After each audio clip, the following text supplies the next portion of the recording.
Hello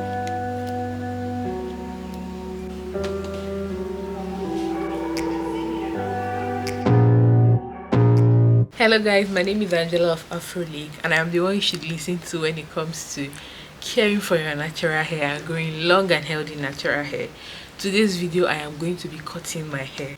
I think it is about time that I cut my hair, and I have my scissors here with me. I also have my detangling brush and my deep conditioner. Those are the things that I like using when I cut my hair. Basically, I am trimming my hair.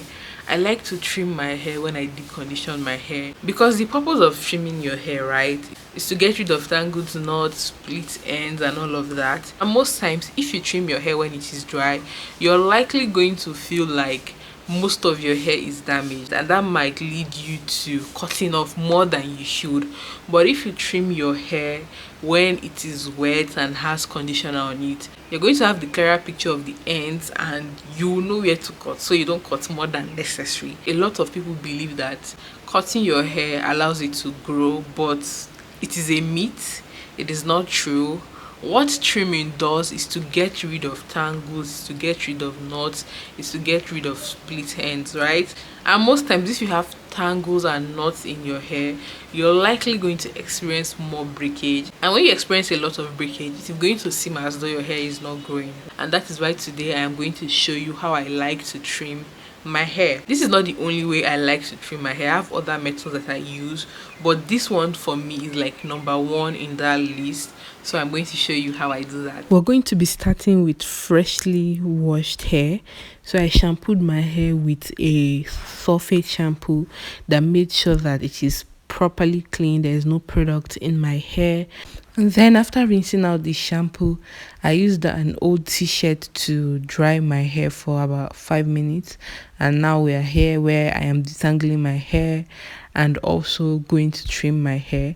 So what I do is to apply a little bit of water to my hair and just massage it on my hair before I begin to apply the conditioner. And I'm just showing you the conditioner on my hand.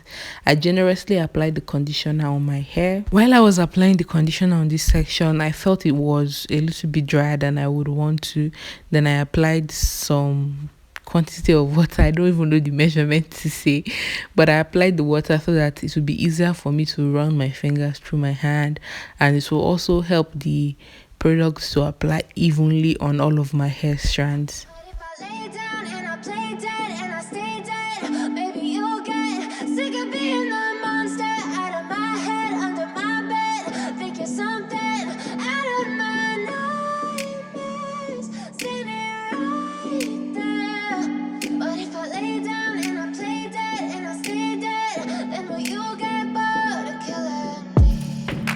Silhouettes of you are like a taunt. Never really know just what you want. With you I don't ever feel calm.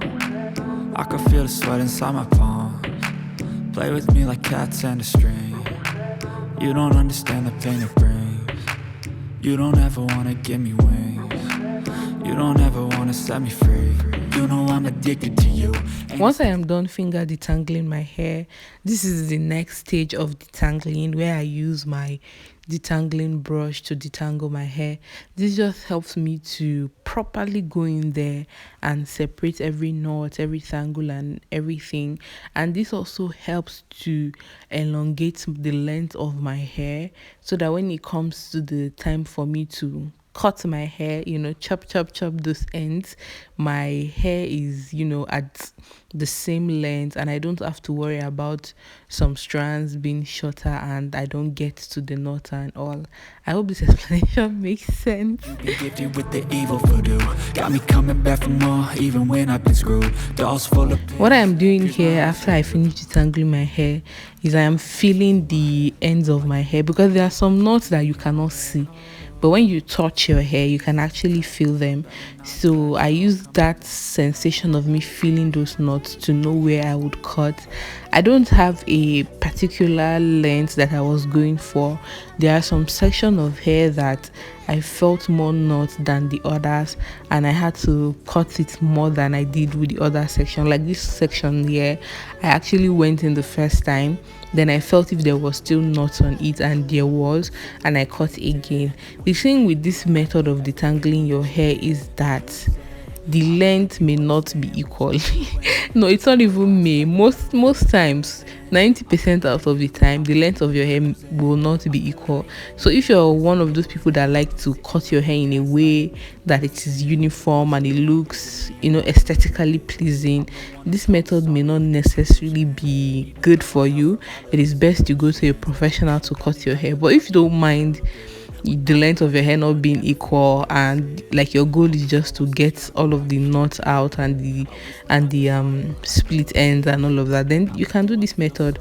I like to really inspect the ends of my hair and ensure that at the end of this process, at least I'm able to get out maybe 95% of the knot from my hair. I know this haircut will not be perfect, but at least it works, and it has been working. You can see the laser focus I have on the ends of my hair. Like, I really look at it and make sure I do a good job, regardless of it being a DIY haircut. Baby, you'll get sick of being the monster out of my head, under my bed. Think you're something out of my nightmares. See me right there. But if I lay down and I play dead and I stay dead, then will you get bored of killing me? So when it comes to how often you should cut your hair, there is no, to me at least, there is no set timing for me to cut my hair. Like, I don't say, oh, I have to trim my hair every 4 months or every 3 months. Like, I just do it when I feel it is necessary. So the first time, I think this is the second time I'm cutting my hair this year. The first time was in January. I gave myself a proper haircut. And now this is July. I did this haircut at the end of July. And I just felt it was necessary for me to cut my hair. Like, it's just something I do when I feel it is necessary, because there are a whole lot of factors that would affect how your hair gets tangled, how these things are just peculiar to an individual. So it depends on the kind of protective style you do. It depends on how you take down your hair. It depends on how you install your hairstyles. All of these factors contribute to the frequency of you cutting your hair. So for me, like I said, this is the second time this year of me cutting my hair. And I don't know if there'll be another trimming session this year. But then again, if I feel that my hair needs to be trimmed, I am not afraid of trimming my hair. So I'm just showing you what the ends of my hair look like after I am done trimming my hair. Also, the reason why I am trimming my hair this way when it is still coily is because I wear my hair coily, and there is no point for me to straighten my hair, blow dry it, and do all of that long process just for me to trim my hair when I wear my hair coily. And something that I have noticed that I want to talk about, I don't know if I have enough time to do that, but I'm going to rush it, is that if you wear your hair coily, right, it is going to look healthy. It is healthy. But if you straighten your hair, because most times all our hair strands are at different stages in the growth rate, so obviously all of your hair is not the same length, and that is the reason why people with natural hair, once they straighten their hair, it begins to look as though there is, they call it split ends, but that is not split end. Split end is the actual strand of your hair. Like, one strand of hair is actually splitting, dividing into 2 or 3, and you can notice that when you take a closer look at your hair strands, because all of your hair strands are not equal. When you straighten it, does not equate to it being split end. So I just wanted to put that out. And this is how I trim my hair most times. Thank you so much for watching today's video. Please do not forget to give this video a thumbs up, share this video with your friends, and I will see you in the next one. Bye.